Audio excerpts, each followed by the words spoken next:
passé et l'avenir au secours du présent. Le beau est toujours bizarre. Non, je n'y crois pas. Rien ne distingue les souvenirs des autres moments.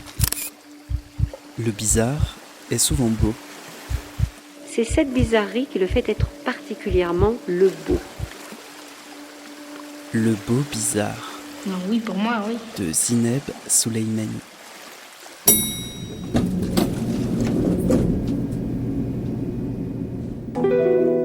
Bonjour à toutes et bonjour à tous, bienvenue dans Le Beau Bizarre, un espace sonore libre et hybride. Un espace qui ne s'active que par nécessité et qui n'existe que lorsque l'énergie est là. Un projet autoproduit, bénévole, porté par une seule personne, avec les moyens du bord. Et par les temps qui courent, ça relève presque du miracle. Et pour ce nouveau petit miracle, j'ai pris le train jusqu'à Lausanne pour rejoindre Vidi, ce théâtre au bord du lot. Sous un soleil zénithal et face à un horizon bleu, j'ai tendu mon micro à deux artistes dont je suis le travail depuis plusieurs années. L'idée de les inviter dans le Beau Bizarre s'est imposée avec le temps comme une évidence. Il fallait simplement attendre le bon moment.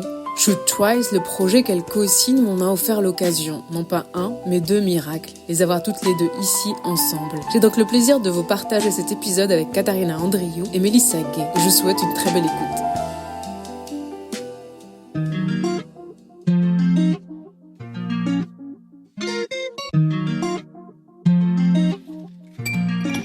Bonjour Katharina Andriou et bonjour Mélissa Gay. Merci d'avoir accepté mon invitation dans le Beau Bizarre. Nous nous rencontrons à Vidi, ici à Lausanne, où vous venez de créer une pièce très attendue, Shoot Twice. Une pièce que vous signez, que vous co-signez toutes les deux. Mais peut-être commencer par dire que vous êtes deux artistes qui venaient de territoires différents, mais vous partagez une même urgence. Faire du corps un lieu de friction, d'excès, de résistance. Un corps qui ne se contente pas d'exprimer, mais qui insiste, qui tient et qui déborde. Katharina Andriou, vous êtes danseuse, chorégraphe et musicienne, née à Athènes, formée en droit puis en danse, passée par le CNDC d'Angers et par la recherche chorégraphique à Paris 8. Vous avez construit un parcours où la pensée, la contrainte et l'énergie physique ne cessent de se répondre. Vos pièces Moon Baby Moon et Bless This Mess, pour ne citer que les plus récentes, travaillent souvent cette question. Comment produire de l'intensité sans céder au chaos? Comment faire du rythme, du son, de la répétition, non pas des cadres qui enferment,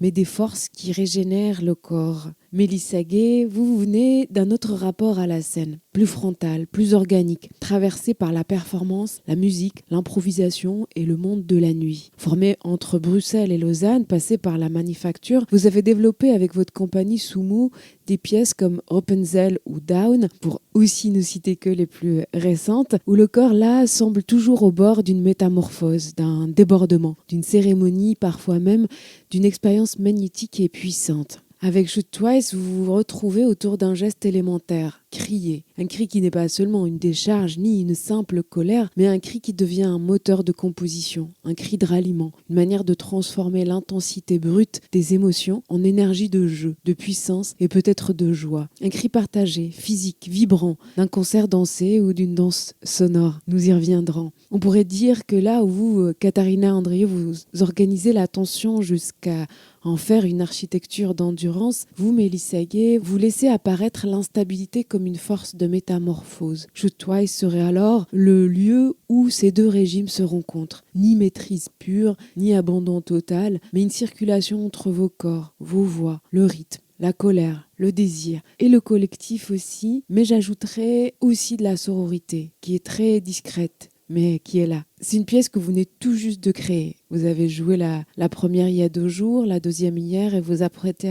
à jouer la troisième aujourd'hui. Comment ça va? Comment se sont passées ces premières dates? Nous, on vient d'un processus qui vient à peine de finaliser le côté résidence. Du coup, on est dans la continuité du travail. Et j'utilise cette image à nouveau de la vague. On est encore dans la vague, même on les surfe à peine. Donc ces 2 représentations, presque 3 aujourd'hui, sont en continuité, ça s'inscrit dans la continuité de notre travail, parce qu'en ce moment, ça s'ouvre le chapitre d'un public qui fait la moitié de la performance dans un projet où tout le public est debout et tout autour de nous. Donc ça se passe bien. Et on est toujours au travail en accueillant un public qui va aussi performer avec nous d'une manière. Mélissa, l'image l'image de la vague. Vous en êtes un peu la signataire, apparemment. Oui, elle me parle aussi. C'était parce que j'ai commencé à faire du surf cette année et qu'il y a quelque chose au niveau de la vague qui est d'ailleurs assez impressionnant et que je pense qu'effectivement là on est dans une sorte de rouleau, mais on n'est pas hors contrôle. Par contre, on est très très proche, comme tout vient de se passer. Là, on se parle, c'est le jour 3. On est encore très très proche de la matière. Je crois que je réalise pas et on réalise pas trop que ça s'est fait, mais je trouve aussi beau. Il n'y a pas quelque chose qui a été acté dans le fait, c'est la première. Ce que je trouve beau avec ce processus, c'est que, comme tu as dit, on est encore au travail, que le travail, c'est juste un nouveau chapitre qu'on ouvre et puis qu'il y a une grande réjouissance en fait de la suite. Moi, j'ai quand même l'impression qu'on sort d'un tunnel qui était la création avec tous ces loopings et que là maintenant, on voit le soleil puis on va rentrer dans un autre parc d'attractions qui va être les représentations. Eh bien, on va écouter un premier extrait. Ouais, alors merci pour cette invitation, Zineb. Ça me touche parce que j'ai beaucoup d'admiration pour toutes les deux et je suis très excitée par cette rencontre. C'est vrai qu'avec Katerina, c'est une longue histoire. Avec Mélissa, c'est une histoire qui a essayé de s'écrire, mais qui pour l'instant est dans l'attente. Et c'est beau cette attente aussi. Ce que je pourrais dire, c'est qu'il y a beaucoup de curiosité sur comment va opérer cette rencontre et dans cet équilibre. On a vu Mélissa et Katerina ensemble sur un plateau, mais c'était un projet signé par Katerina et avec d'autres personnes, magnifique aussi. Et là, c'est comment ces deux autrices vont se trouver dans le travail. Moi, ce que je trouve de singulier, de spécifique à cette rencontre, c'est comment toutes les deux sont à la fois ultra centrées, ultra denses dans leur corps, dans leurs pensées, dans leurs gestes, et comment leur travail est une sorte de jaillissement à partir de ce corps ultra tonique et ultra concentré, et en même temps mis à l'épreuve dans une super générosité. Et j'ai la sensation que c'est ce que me raconte cette rencontre. Et du coup, j'ai l'impression qu'on va vivre... Alors, j'ai pas envie de mettre trop d'attentes à un endroit alors qu'elles sont encore en processus de création, mais c'est vrai que j'imagine qu'il va y avoir une extrême densité et une déflagration. Et je crois qu'on a besoin de ça, en fait. On a besoin de vibrer très fort, on a besoin d'une explosion généreuse, parce que des explosions, il y en a, mais c'est pas celle qu'on souhaite. Et voilà, donc il y a beaucoup d'attentes. Je crois que pour commencer, j'ai envie de savoir qu'est-ce qui a fait qu'elles ont décidé de se lancer dans cette aventure. Qu'est-ce qui a fait qu'à partir de Bless This Mess, il y a eu l'envie de prolonger la collaboration. Je crois que j'ai vraiment envie de savoir comment est-ce qu'elles s'y sont prises dans le travail pour partager le geste d'autrice. Et puis oui, qu'est-ce que ça fait de créer à deux, parce que j'avais vu Mélissa avec Louis Child et une troisième personne. Peut-être que Mélissa, je l'ai déjà vue dans des processus de création à plusieurs, de forme plus performative. Mais qu'est-ce que ça fait de créer un spectacle à deux et quel déplacement ça a pu opérer chez elle?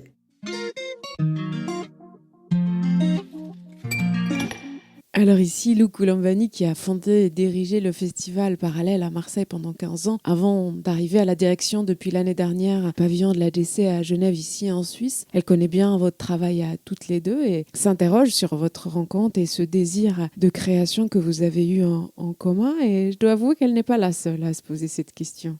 Tu avais dit quelque chose, Katharina, dans ton dossier que tu nous avais fait lire pour Bless This Mess, quand tu parlais du chaos et de ta capacité à embrasser le chaos. C'est quelque chose qui, moi, me parle et m'avait beaucoup parlé dans la rencontre que, du coup, on a faite dans Bless This Mess. Et c'est aussi joli de raconter aussi que c'est une amie en commun, Maud Blandel, qui nous a conseillé de nous rencontrer l'une et l'autre quand Katharina cherchait des personnes pour sa pièce. Et Maud Blandel m'a aussi dit qu'il fallait que je rencontre Katharina. Donc merci beaucoup, Maud Blandel, parce que tu avais raison que la rencontre devait se faire. Et quand moi, je parle de ces moments de travail avec Katharina, je décris comme être deux enfants dans une chambre où on a la porte fermée et où tout est possible de faire parce que personne en fait n'est là pour juger. Et cet endroit-là, il est magique et unique et en fait ça se passe avec très peu de gens. Vraiment, je me souviens, on a commencé Shout Twice j'ai un petit atelier pas loin de Lausanne et on s'est mises les deux là-dedans et moi j'avais l'impression d'avoir de nouveau 8 ans. Vraiment avec les costumes, la musique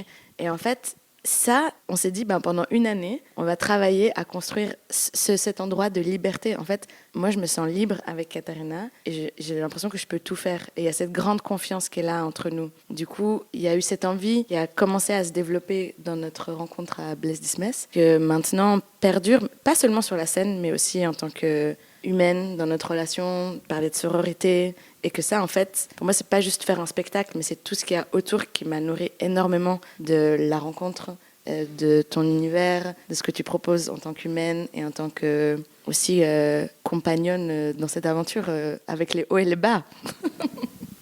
Merci Mélissa. Il faut dire que Katharina a beaucoup aussi ri sur la réponse de Mélissa. Ça s'entendait pas toujours, mais vous avez aussi ri à l'écoute de l'extrait de Lou. Il y a aussi beaucoup de joie. En tout cas, on sent aussi qu'il y a quelque chose qui circule de cette énergie-là et qui est pas toujours visible, mais qui fait plaisir. En tout cas, là. Oui, et moi j'aimerais bien juste rajouter que, parce que Mélissa parle avec les images, comme on a compris, et elle parle beaucoup d'explosion pour définir ces rencontres. Moi j'aimerais bien aussi rajouter en disant que c'est plutôt comme un feu d'artifice, parce qu'il y avait beaucoup de joie dans la rencontre, et il y a quelque chose dans le jeu, juste pour dire ça, c'est un terrain de jeu en fait, on a ouvert ensemble, qui est pas évident quand même comment clôturer pour amener des gens là-dedans, mais je trouve que les gestes de jouer, tout en étant consciente qu'on va arriver à un spectacle, en préservant, si tu veux, ce terrain de jeu, et la profanation qui peut aller avec.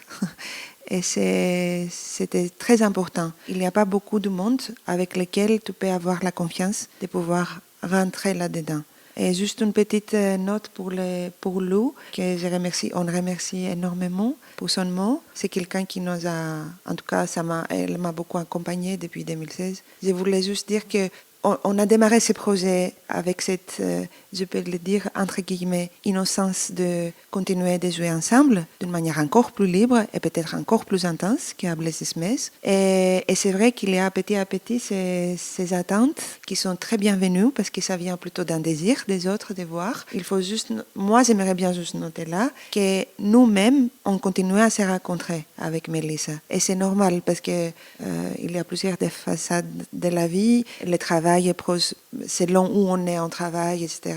C'est bien juste, malgré les désirs et malgré toute la bienveillance de tout le monde dans cette attente, c'est bien de ne pas oublier, pour nous aussi, je le dis, que la patience et le temps est toujours un bon outil pour pouvoir rentrer vraiment dans la matière en général. Et juste pour dire, maintenant le public rentre sur scène et on est à la moitié du chemin. C'est avec tous les ans qu'on va créer vraiment finalement ce spectacle. Eh bien, on va commencer un petit peu à entrer dans le projet qui nous réunit aujourd'hui. On va écouter un deuxième extrait.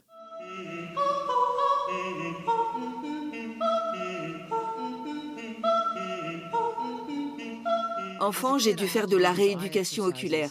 On me mettait un chien devant un œil et un os devant l'autre. Le chien était censé manger l'os. Ça faisait chien, os, chien, os, chien, os.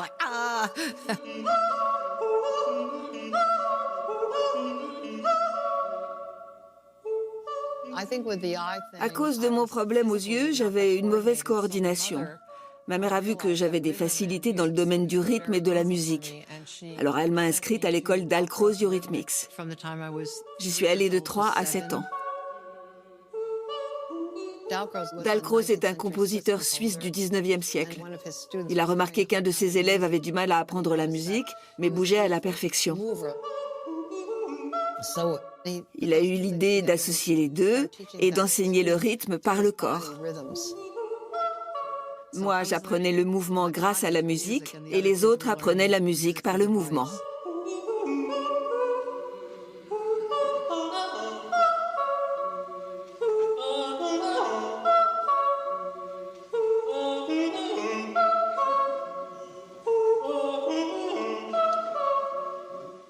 Do, ré, mi, fa, sol, la, si, do, on nous l'apprenait avec ce geste. L'apprentissage était toujours physique. Il n'y avait pas de séparation entre le corps et la musique. Dalcroze a même dit « Toutes les idées de musique viennent du corps ». Ça m'a forgé.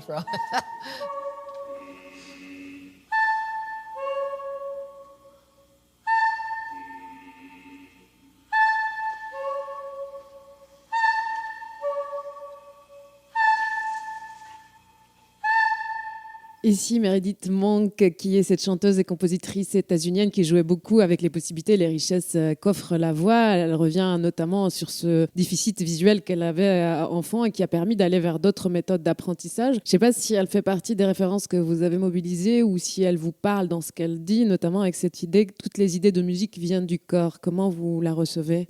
En tout cas, j'ai souri quand elle a dit cette phrase. Je peux aussi partager que dans notre processus, on a aussi travaillé avec Christiane Sotomayor qui s'occupe du son et de la diffusion. Et que parfois, après des improvisations, on disait, mais tu sais, Christiane, on n'est pas musicienne. Et puis je me souviens de ce jour-là où il a dit, mais en fait, il faut que vous arrêtiez de dire que vous n'êtes pas musicienne parce que vous êtes aussi musicienne. Qu'il y avait comme cette légitimité ou cette façon de penser comme des cases différentes entre le corps, la musique, les instruments, les mouvements. Et puis je me souviens que quand il a dit ça, moi il y a quelque chose en fait au niveau de la performance et la performativité du tout qui a pu en fait se mélanger et que c'est pas simplement être musicienne ou danseuse, mais que l'un venait enrichir l'autre et inversement. Et puis que le vocabulaire il est devenu ultra riche dans ce pont qu'on a pu faire entre les différents éléments. Donc c'est pour ça que je souriais à sa phrase parce que j'ai l'impression que c'est comme ça qu'on a avancé dans le process aussi d'enlever le fait d'être ou de pas être musicienne et que c'était pas la prétention ni de faire un concert ni d'être musicienne, mais par contre d'emprunter et de jouer avec des codes, d'ouvrir la voix déjà, qui fait partie du corps, mais de vraiment travailler à l'ouvrir, de travailler avec le micro, de travailler avec comment est-ce qu'on amplifie, comment est-ce qu'on génère du son, et qu'en fait on n'a pas besoin de mettre une étiquette dessus. Moi, c'est ce que j'ai appris de ce processus. Et que le travail, c'était de rendre ça possible. C'était pas de devenir quelqu'un qu'on n'est pas. Oui. Et Meredith Monk, c'est une déesse pour moi, donc c'est difficile à répondre à ça directement. Moi, je dirais qu'on a pris avec Melissa, on a fait une plongée dans ces projets à ce niveau-là de la question du rapport du son et du corps. Que c'est un rapport, en tout cas moi, ça me travaille toujours encore. Je pense que c'est une question qui se pose très souvent selon la scène où on se trouve. Il y a des regards différents pour répondre à ça. Moi, qui je suis musicienne dans le sens que je joue un instrument et je peux composer de la musique, très souvent, je me sens que je dois faire soit l'un, soit l'autre. Dans les pièces qu'on fait, je pense, pour Melissa, peut-être différemment, la dramaturgie est toujours très sonore. Ça veut dire qu'on imagine notre imaginaire des danses qui nous motive à danser et un imaginaire motivé par les sons. Et du coup, c'est là où je retrouve Meredith Monk qui dit que la musique est du corps. Et très souvent, avec ces projets surtout, que quelqu'un peut nommer selon son regard, son background, sa sensibilité plus sonore que dansée ou plus dansée que sonore, je ne sais pas. Et je pense qu'avec ces projets, on essaye un peu de vibrer. Ça veut dire que parfois, c'est en étant littéral avec les sons, parfois à côté du son, parfois laisser juste les sons. Et on essaye que le public, en fait, négocie avec...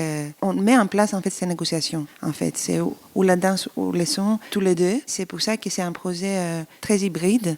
Je pense qu'il y a toujours une négociation si tu assistes à ce qu'on appelle concert ou une performance sonore, à une pièce sonore ou pièce de danse ou une performance. Il y a beaucoup de labels, mais je pense que pour nous, tout fait corps et tout fait son. Juste pour le dire comme ça. Mais c'est intéressant parce que ça rejoint aussi ce que vous disiez, Mélissa, sur ce préétabli ou cet étiquetage qui parfois vient parasiter ou coloniser un peu l'imaginaire de la réception qu'on peut en faire. Mais en tout cas, pour rester un peu sur la période de création et votre processus de recherche, vous avez mobilisé aussi des outils, le corps, son énergie, mais il y a aussi la rythmique sonore. Enfin, il y a aussi effectivement cette alternance-là ou cette dialogue-là ou cette tension-là qui peut se créer, j'imagine. Mais cette idée un peu belle que je trouve, cette corporalité sonore aussi qui donne du corps au son et inversement qui donne aussi une vibration au corps qui ne s'écoute pas seulement mais qui se ressent aussi physiquement, en tout cas à la réception. Comment vous nous partagez cette idée-là? Comment vous l'avez travaillé un peu dans les moments de recherche, cette alternance-là ou cette tension-là entre ces deux pôles? En fait, au début, avec Melissa, on voulait, et c'est même dans les premiers dossiers qu'on a écrits, on voulait faire notre type de concert. Et pour ça, c'était pas esthétique, c'était pas une question esthétique, c'était une question, on disait, dramaturgique, de composition aussi. Pour nous libérer de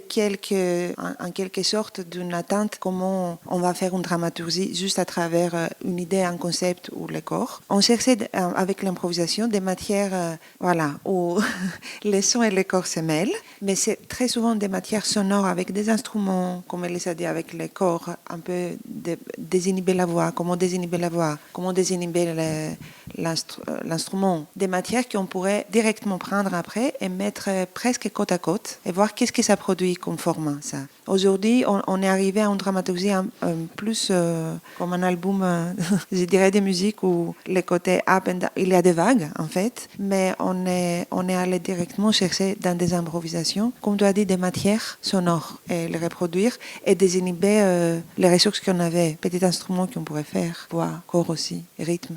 Et vous parlez aussi, Mélissa, de dramaturgie du concert. En tout cas, vous l'avez un peu utilisé dans votre manière de raconter le projet. Qu'est-ce que ça veut dire et comment vous l'avez un peu utilisé dans l'écriture de la structure, peut-être? On a vraiment, au début, justement pensé comment est-ce qu'on pouvait faire des tracks. Justement, qu'une matière, ça pouvait être une track. C'était un exercice, en fait, assez libérateur, dans le sens que, justement, on ne cherchait pas de sens à qu'est-ce qui venait après quoi, parce qu'on s'était dit que ça, c'était la version, en fait, du montage, ou de plutôt la partie où en fait on allait composer l'album, et que pour l'instant on pouvait faire des tracks. Et on a beaucoup improvisé avec Christiane au son, et puis nous, où on se faisait des longues sessions d'impro, puis d'un coup en fait on retirait une tracks soul, une tracks R&B, on leur a mis des noms comme ça, une tracks triangle. Et après, le moment de la construction de l'album, il est venu vraiment tard dans le processus. Tout à coup, il y a eu un squelette qui s'est écrit, qui est effectivement sonore, comme un album qu'on écoute comme un vinyle. On avait vraiment ça en tête, que c'est quelque chose qui s'écoute du début à la fin. Donc c'est petit à petit qu'on a trouvé la traversée sonore, et qu'on s'est aussi laissé, et ça c'était très beau, j'ai trouvé, on s'est imaginé, nous en tant que public, parce qu'on est tous les trois des grands consommateurs de musique et de concerts, du coup on s'est rappelé aussi beaucoup de souvenirs en tant que public, de grands moments de pic, de pogo, de moments en fait où on peut planer et fermer les yeux, et puis on a chacune aussi des références assez différentes qui ont fait que, moi je trouve que le mix, maintenant l'album, il est vraiment, c'est un mélange de nos univers et de ce qui nous est traversé aussi dans nos histoires personnelles et communes. Donc c'est là où on retrouve cette dramaturgie du concert qu'on a inventé ensemble. Du concert et du disque, du coup, comme vous le présentez. Exactement. Là. On est sur le mixage d'un concert maintenant. On a fait les disques et là on tente les disques à un concert. Et je crois comprendre aussi que votre méthodologie repose aussi sur un système de relais, d'improvisation. Ce relais, est-ce que c'est une forme de dialogue ou une forme de contamination entre vous deux? Et qu'est-ce qui circule vraiment? Est-ce que c'est des formes, des intensités, des état de corps aussi? Et est-ce qu'il y a des moments où vous résistez à l'autre, ou est-ce que le travail commence justement là, dans l'impossibilité toujours de répondre, peut-être des fois d'accompagner? Enfin, comment vous avez fixé ça aussi? Est-ce qu'il y a une part de l'improvisation qui reste encore peut-être dans la structure? Alors, il y a toujours une part d'improvisation, parce que c'est aussi là-dedans qu'on s'est rencontrés. Et c'est... Ça reste jazzy un peu quand même. Ouais, exactement. Free jazz à fond. Et que c'est ça qui fait aussi, pour répondre à la première question de pourquoi est-ce qu'on avait le désir de continuer à travailler ensemble, la liberté de pouvoir improviser avec quelqu'un sur scène ou dans un studio ou ailleurs sans parler, ou en parlant très peu, c'est très très très très rare. Et du coup, on a essayé parfois de vouloir écrire et composer, mais on s'est vite rendu compte que c'était vraiment contre notre façon de travailler, contre notre lien. Du coup, on a créé une forme que moi j'appelle un filet de sécurité, dans lequel en fait on sait que peu importe là où l'autre est, c'est comme des règles en fait. Il y a exactement des rendez-vous, puis on a une forme de lien. Et au niveau de l'énergie, c'est très énergétique qui nous lie dans l'espace. On sait toujours où est l'une et l'autre. Et je crois aussi, on peut dire, une grande confiance. Je sais que je peux être de dos et regarder ailleurs, mais j'ai confiance que derrière moi, je ne sais pas ce que fait Katerina, mais j'ai confiance en ce qui est en train de se passer. Là, on arrive dans un moment aussi ultra fou de la métamorphose, où on ne sait plus qui appartient à quoi, qu'est-ce qui appartient à quoi. On a vraiment tellement été, je trouve, généreuse dans ce qu'on s'est offert et ce qu'on a pu prendre, qu'il y a vraiment une sorte de... C'est comme deux peintures qui se morphing comme ça ensemble. Tout à coup, on peut retrouver nos individualités qui sont mélangées, puis après reprendre l'autre. Et tout ça, c'est le corps qui peut faire, et c'est fou. Je deviens jamais Katerina, mais par contre, je peux me faire bouger par ce qu'elle produit au niveau de ses intensités ou de ses mouvements. Et soit je décide, tu posais la question, d'aller avec, ou alors je décide de donner à voir, ou de résister, mais pour rejoindre ensuite. Moi, j'ai l'impression qu'on est toujours complices. Jamais on est contre. On est ensemble. On est ensemble avec... Oui, on est ensemble dans une sorte de négociation tout le temps, avec nous-mêmes, avec l'autre, mais tout est dedans. Un peu de Mélissa, un peu de moi, un peu d'essayer de trouver la fusion, de l'éviter aussi un peu. Mais je pense que c'est une pratique. Et on trouve ça, c'est avec le temps en fait que ça travaille encore ça, juste pour le dire comme ça. Plus on va performer, plus je pense que cette fusion qui peut-être est là, ou cette diversité par moment, va être de plus en plus écrite par elle-même. Nous, on continue la pratique. Et je pense que de plus en plus, il y aura plus de choses écrites par la pratique elle-même. Ouais. Des repères qui vont se trouver, qui vont peut-être rester comme des moments ou des endroits de rencontre. Et des qualités qui vont se clarifier. Je pense qu'on est toujours dans la cuisine. Le projet est toujours en cuisine, en fait. Alors, parmi les accessoires que vous faites circuler aussi entre vous, il y a des perruques, des casquettes et d'autres accessoires que, voilà, je laisserai aussi le mystère et la découverte. Mais comment ces outils, à la fois avec une fonction potentiellement de masque ou d'archive, peut-être, reconfigurent votre rapport au corps et à la fiction et à la capacité de vous créer en personnage aussi? Bon, là, je pense que Mélissa est plus expérimentée à propos de la transformation vis-à-vis au costume et à l'accessoire. De ma part, c'est la première expérimentation que j'ai eue, c'était à Blaise Dismès. Et le rapport que j'ai eu à l'accessoire à cette époque-là, qu'on retrouve peut-être ici, c'est le rapport un peu sans donner beaucoup de signification à ce qui se passe, que c'est un outil pour nous mettre en danse et au travail. Et la transformation, dans mon écriture, était très légère. Ça veut dire il y avait une transformation, il y avait une expressivité qui était quand même légère. Et ça que j'ai appris avec Mélissa, et j'aimais toujours... Et c'est ça la différence ici, que ces accessoires-là qu'on utilise, j'essaie aussi à trouver cette expressivité que Mélissa goûtait dès qu'il y avait une perruque, une casquette, qu'il y a une vraie métamorphose quand même dans l'affect. Et ça, voilà, le travail de Mélissa, c'était une école pour moi, la pratique de Mélissa avec ça. Et dans ces projets-là, il y a un peu d'idées. Peut-être c'est jamais un événement, finalement, mais quand même, il y a une vraie pratique de multiplicité, de devenir plusieurs personnes. Et peut-être, je te laisse dire plus sur la pratique de la transformation et d'anonymat aussi. Et apparemment, pour vous, Mélissa, ça remonte à l'enfance, cette pratique-là. Oui. Oui, c'est vrai. Oui, ouais, complètement. Le costume et la transformation, ça remonte à la caisse en osier de costumes qu'il y avait dans la chambre. Je crois que aussi, pour moi, c'est une forme de puissance, en fait, de pouvoir se transformer. Je crois que j'y ai trouvé une force, pas de s'éloigner de qui je suis, mais plutôt de pouvoir être multiple. Et surtout qu'on a la possibilité, en fait, de se présenter aussi sur scène. Et je trouve que ça, c'est un privilège énorme. Et que moi, j'ai rapidement compris que ça ne m'intéressait pas de présenter le moi unique plusieurs fois. Que, en fait, j'avais aussi une forme... Oui, je crois que je parlais d'humilité, de me dire que, en fait, pour moi, le corps est multiple et c'est pas moi, Mélissa, que j'ai envie de mettre sur le devant de la scène. Mais par contre, tu parlais de personnages, moi, c'est toutes ces foules que je traverse, physiques, tu vois, justement, dans comment elles sont, comment elles bougent, comment elles sont. C'est celle-là, en fait, qui m'intéresse de mettre sur le devant de la scène. Avec Caterina aussi, on s'est beaucoup retrouvés sur nos expériences d'être dans des foules, que ce soit dans la rue, en manifestation, on parlait, ou justement en concert, au carnaval, Antifa, enfin, tu vois, des moments, en fait, de foule, de rassemblement. Et quand, en fait, cette foule-là, tu es à la fois une personne anonyme et en même temps un collectif. Et c'est pour ça qu'on s'est vraiment retrouvés là-dedans, dans ce travail de Shout Twice, de travailler entre la figure de l'anonyme et en même temps, tout à coup, une figure très précise qui jaillit de la foule, comment elle bouge, comment est-ce qu'elle dégage. Je crois que la rue, elle reste vraiment très proche de Shout Twice, de l'univers qu'on a créé. En tout cas, c'est ces foules-là qu'on est allé chercher, ces foules militantes et politiques aussi, font des happenings, en fait, où ça peut se passer dans un coin de rue, ça peut se passer dans l'ombre, et tout à coup, il y a une banderole qui peut tomber. Enfin, c'est tous ces mini-événements qui se passent pas seulement sur scène. C'est pour ça que dans notre espace de jeu, c'est pas seulement la plateforme dans laquelle on est, c'est vraiment tout. Et que le public en fait partie. C'est pour ça que ces accessoires que tu as vus, nous, ça nous permet de faire partie de la foule, de s'en extraire et de se transformer avec. On va creuser cette idée-là après cet extrait. Alors le cri, ce serait le cas limite en fait de tout ce qu'on entend dans la création musicale. Oui, c'est possible ça. C'est possible parce que finalement, je me dis, le cri, c'est la chose qu'on ne contrôle pas. C'est la chose qui survient, le cri de douleur, le cri de rage. Et c'est la production vocale une des plus riches en fait qu'on ait dans la vie quotidienne. On peut n'être pas chanteur, n'être pas instrumentiste, mais le cri, il va avoir une qualité, il va être rauque, il va râler, il va être irrégulier, il va être toujours très singulier. On fait jamais le même. C'est comme une signature finalement.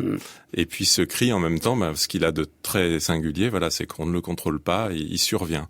Et dans la musique où on passe notre temps finalement à essayer de refabriquer, tenir de l'éphémère, refabriquer à partir d'une partition ou d'un script des sons qu'on contrôle, là on est finalement face au grand autre qu'on veut atteindre toujours.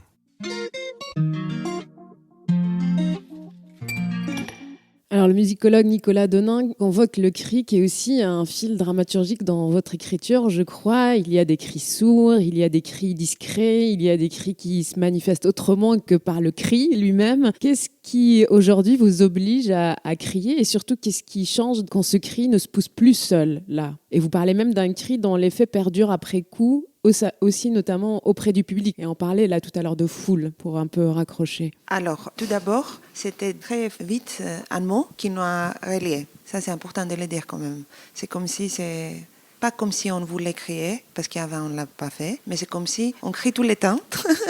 Et c'est temps d'être ensemble pour crier. Et on a traité les cris, je dirais, dans toutes ces formes que tu as dit. Très souvent, on parlait, par exemple, la première matière à danser qu'on a, c'est un cri. C'est comme si, au niveau ontologique, tout a pris ces contenus-là.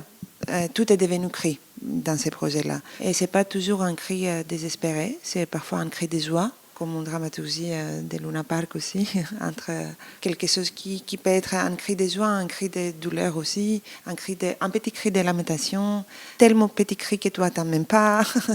Les accessoires sont des petits cris aussi. En fait, tout ça que sonorement peut faire une petite amplification de ton état. Et on a travaillé sur ça comme idée. Et parfois, il y a, comme tu as vu aussi, des cris littéraux sur le micro. Et je pense que c'est la raison pour laquelle on crie, chacune a ses raisons, mais il y a des raisons aussi que tout le monde on peut en parler dans notre podcast.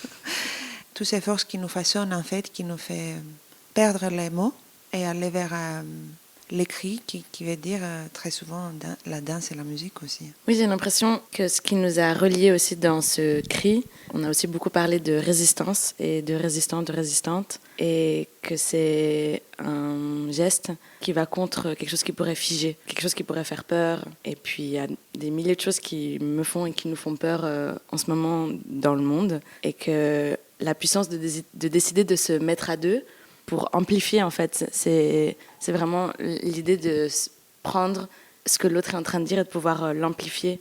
Et que j'ai l'impression que c'est une force que je souhaite au collectif militant en ce moment, en fait, de pouvoir se mettre ensemble pour que les voix aient encore plus loin et plus fort. Et puis, le cri, comme tu l'as dit, je pense que c'est très important de le dire, ça vient pas seulement d'une rage, mais la rage, elle est bien là et elle existe. Puis après, elle a plein de façons de se transformer. Nous, on a une chance, que parfois aussi on a questionné quand on a passé des semaines en studio, c'est de travailler cette rage, de travailler ce qui nous habite dans un studio. Puis après, il y a d'autres personnes qui vont travailler plus proche du feu, du terrain, d'autres formes de militantisme. J'ai l'impression que ce cri, c'était aussi une façon de militer ensemble contre justement quelque chose qui peut figer. Moi, j'ai l'impression que la peur fige et que le mouvement ou le fait de se mettre ensemble, ça libère. Et que c'est, en tout cas, moi, une des ressources que j'ai face au monde ultra-fasciste dans lequel on vit en ce moment. C'est de pouvoir savoir qu'il y a quelqu'un à côté et qu'on va pouvoir amplifier quelque chose de fort ensemble. Et c'est intéressant ce que vous dites là, parce que ça peut un peu aller vers la question du public et des espaces où ça joue votre performance, parce qu'il y a évidemment cette foule qui vous entoure, il y a aussi les espaces où la performance se joue, et j'ai l'impression que le projet est pensé comme une performance aussi nomade, ou en tout cas qui absorbe un peu les lieux et qui déplace, se frotte, se transforme aussi avec le contexte de l'accueil. Qu'est-ce que vous cherchez dans les espaces? Est-ce qu'ils puissent épouser cette forme, ferment ou des espaces qui vous résistent pour pouvoir aussi travailler avec cette résistance-là. Et qu'est-ce qu'un lieu fait à votre énergie? Est-ce que certains lieux vous empêchent ou empêchent le cri, justement, ou le favorisent, par exemple? Comment vous travaillez avec cette part qui s'écrit après coup, enfin, ou chaque fois, visiblement?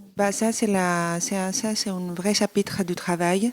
On ouvre justement en ces moments parce qu'à partir de maintenant, on va avoir plusieurs différents espaces dans lesquels on va jouer Shout Twice. Et je pense que ça va... On a hâte de sortir de Black Box. C'était déjà pensé comme projet pour être nomade, comme tu dis. Déjà, on est très inspiré, comme Mélissa l'a dit avant, de l'extérieur. Et extérieur, ça veut dire la rue, le rassemblement, tout type de rassemblement aussi. Et on a hâte que ça retrouve un peu son... Je ne sais pas s'il y a un espace propre au projet. Moi, je pense qu'il y a des espaces plus propices à aider... pas le projet ou nous en soi-même, mais aider le public en fait. Trouver une sorte de liberté, que cette négociation n'est pas si difficile pour le public, comment assister à cette performance, que le public a une autre liberté que dans un black box, à négocier mieux cette expérience d'un cri partagé. Et je pense qu'il y a des espaces qui rendent ça pas plus facile, mais plus évident, pour le dire comme ça.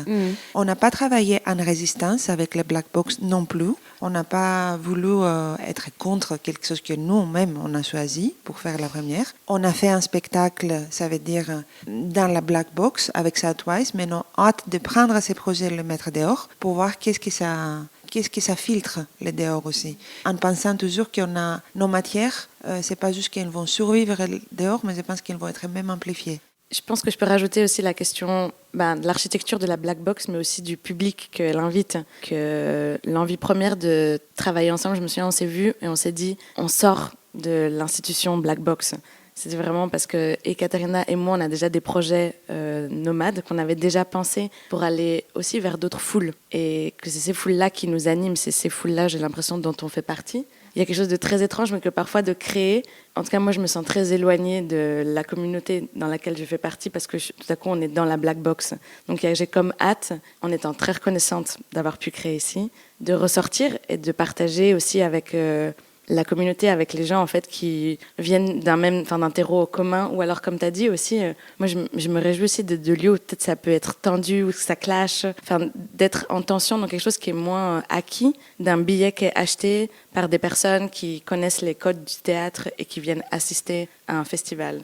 D'avoir des endroits de tension, moi je suis animée par ça en fait, vraiment, et Katharina aussi, c'est vraiment le fait qu'on a trouvé une équipe avec laquelle on travaille aussi, et les lumières et le son, qui se réjouissent de pouvoir repenser le projet pour chaque lieu dans lequel on va jouer. Et ça, pour moi, c'est aussi une façon de penser la performance, en fait, de comment est-ce qu'on peut voyager avec. De ne pas imposer un objet, mais de se sentir, d'être fluide, d'être très fluide dans ce qu'on propose. Avant d'aller vers le dernier extrait, la dernière question, est-ce que vous pouvez préciser peut-être ce que vous entendez par votre communauté? Comment vous pouvez la raconter, cette communauté-là, dont vous faites partie, et qui ne serait pas évidente comme ça à l'écouter quand on n'a peut-être pas vu le projet? Elle est vaste, j'ai l'impression, parce que peut-être qu'il n'y en a pas qu'une, il y en a plusieurs. Je pense que je parle du public hors théâtre, mais par exemple, récemment, on avait chacune vécu 2 événements justement dans la rue qui nous ont chargés hyper fort. Pour moi, à Lausanne, c'était le carnaval Antifa. Et c'est le plus beau jour que j'ai passé cette année. Et ça, par exemple, pour moi, c'est la communauté en fait, avec laquelle je rêverais de partager Shoutwise.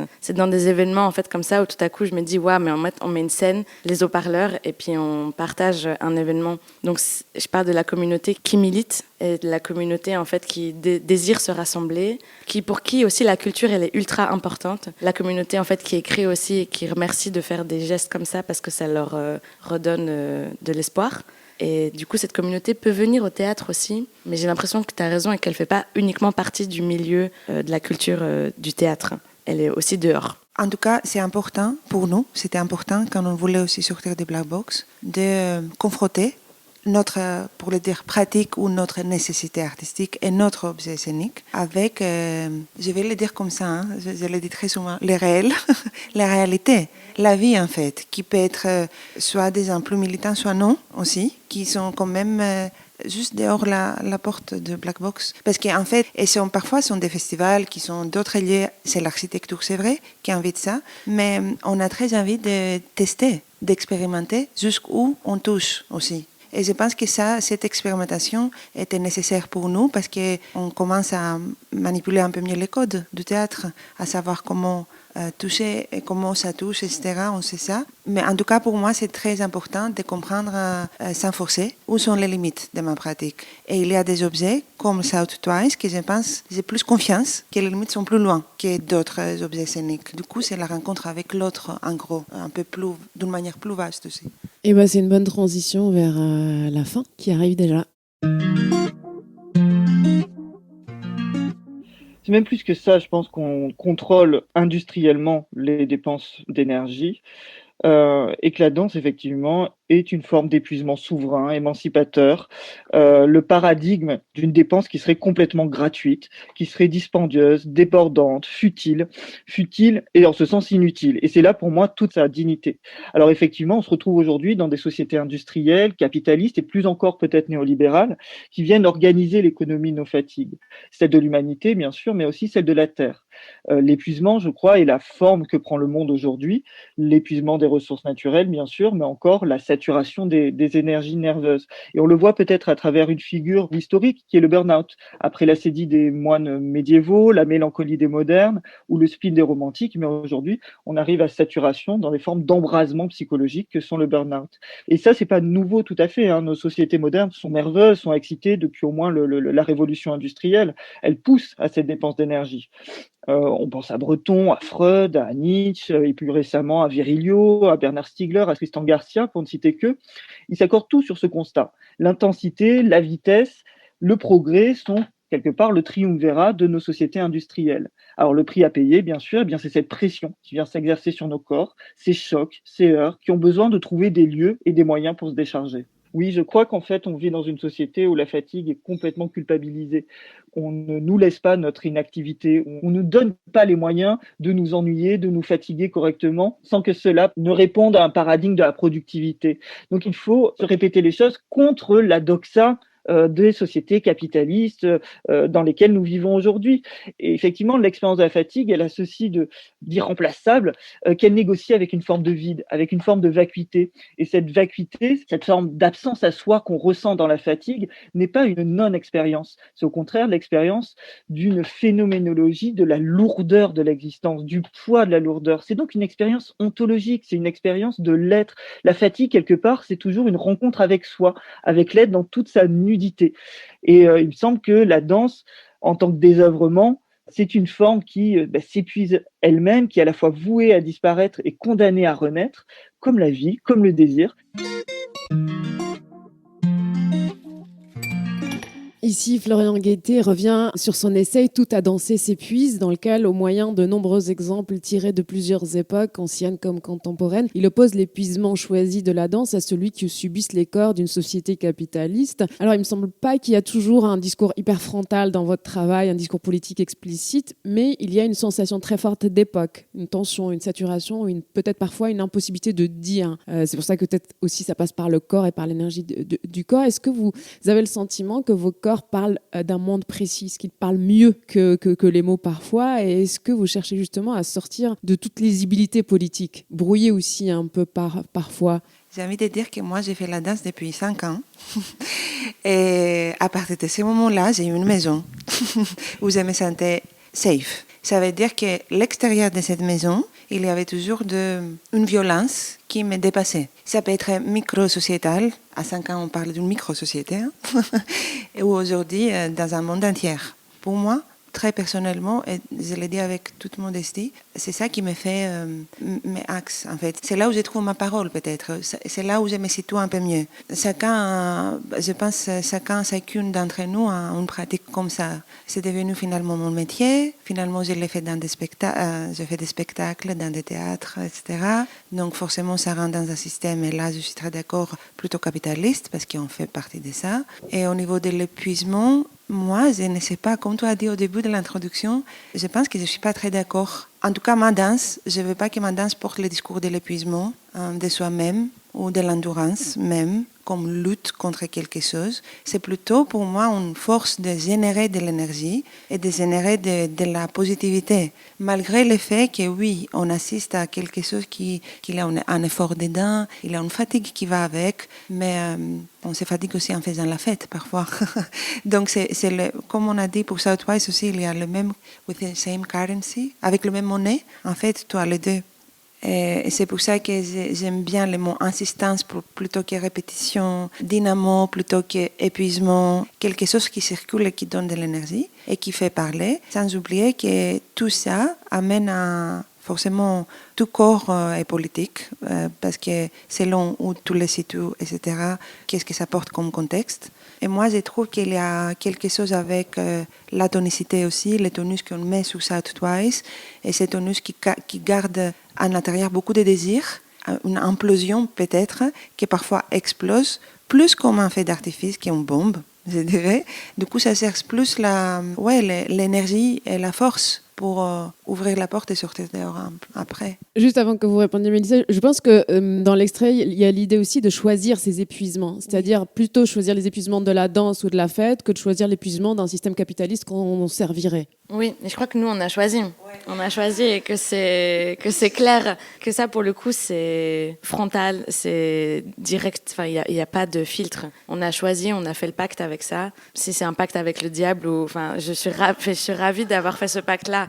Vraiment, je le changerais contre rien d'autre. J'ai reçu, et j'ai pas lu encore, parce que je pense que c'est pas le temps, un livre qui s'appelle Rest is Resistance. Je ne veux pas retrouver le nom de la personne qui a écrit ce livre, mais je vois en fait que pour le moment, moi, c'est pas mon endroit de résistance, en tout cas ce repos-là, mais que dans ce qu'on fait, c'est une forme de résistance. Et que tu parlais est-ce que c'est un discours politique qui est plus caché ? Pour moi, j'ai l'impression que c'est très politique. Enfin, je suis même sûre que c'est très politique ce qu'on fait.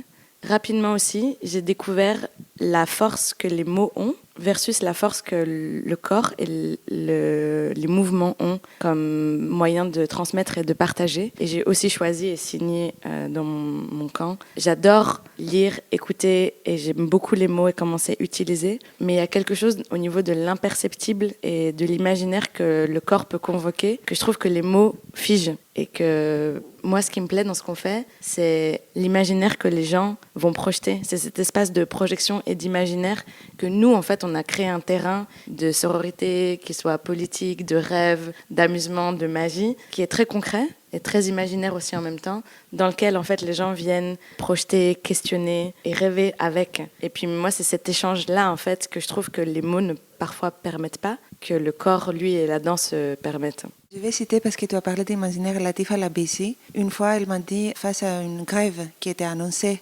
peut-être proposée, je ne sais pas, je ne me rappelle pas très bien, mais elle avait dit quelque chose, que ça rejoint beaucoup ça qu'a dit Mélissa, et c'est resté vraiment, ça m'a vraiment marqué parce que j'étais encore jeune et naïve. Non, mais parce que ça m'a beaucoup inspirée pour la suite. Elle a dit, en levant son regard vers le ciel, en disant, ne touchez pas mon imaginaire. Vous pouvez tout toucher, sauf mon imaginaire. Et je pense que la danse, c'est ça. Nous, on danse avec un imaginaire. C'est ça la maison, en fait, finalement. C'est pas l'effort en soi. Et cet imaginaire nécessite forcément du carburant pour nous. Parce que aussi, l'autre aspect, c'est que l'énergie est aussi, porte beaucoup de messages politiques dedans, sans être didactique. Ça veut dire de te faire bouger. Moi, en bougeant, je pense que c'est déjà énorme comme relation. L'immobilité, par exemple, c'est aussi quelque chose contre lequel l'éveil, le réveil et la mobilisation, ça passe par le corps. Du coup, de faire vibrer, faire bouger, peut-être faire imaginer, c'est beaucoup de choses. Si on arrive quelque chose entre les trois, ça serait super. Shoot Twice sera repris les vendredis 25 et samedi 26 septembre prochains à la Fondation Fimenco dans le cadre du Festival d'automne et en partenariat avec le CND. C'était Le Beau Bizarre, un podcast du studio indépendant Audio Sauti disponible sur les plateformes d'écoute. Et si vous souhaitez soutenir ce travail bénévole, sachez qu'une cagnotte Tipeee est disponible. Merci de votre écoute et merci de votre soutien.